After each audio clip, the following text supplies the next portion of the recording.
Benita fillon të sillet ndryshe me Elionën dhe ndryshimi është aq i papritur sa disa banorë nisin ta shikojnë me dyshim. Ajo afrohet pranë saj me një buzëqeshje të butë, sikur të mos kishte ndodhur asgjë midis tyre, dhe i flet me një ton shumë më të qetë dhe të ëmbël se zakonisht. Por, ndërsa jashtë duket sikur po e kërkon miqsinë e Elionës, brenda vetes Benita duket se po përgatit diçka krejt tjetër. Në ambientet e shtëpisë, ajo rri shpesh afër Elionës, e ndihmon në disa gjëra të vogla. I flet mirë dhe përpiqet të krijojë idenë se është kthyer krejtësisht në një person më të sjellshëm.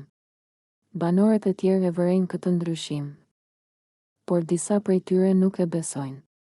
Nga mënyra se si ajo hedh ndonjëherë një shikim të fshehtë, ose nga mënyra se si vëzhgon të tjerët, duket qartë se diçka po përpunon. Benita, ndërkohë, vazhdon ta luajë rolin e saj.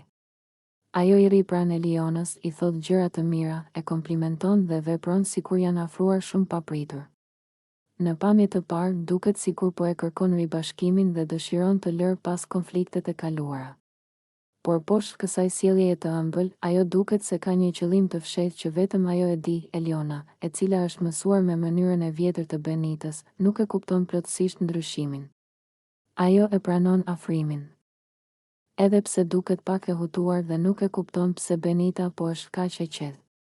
Disa banorë, të cilët e kanë vëzhguar situatën nga larg, shkëmbejnë shikime, sepse u duket e çuditshme kjo kthes kaq e menjëhershme. Natën, Benita shfaqet edhe më e qetë dhe më e afërt me Elionën, por fjalët dhe veprimet e saj duken sikur janë të ndërtuara me kujdes, sikur po e përgatit terrenin për diçka që ende nuk është zbuluar.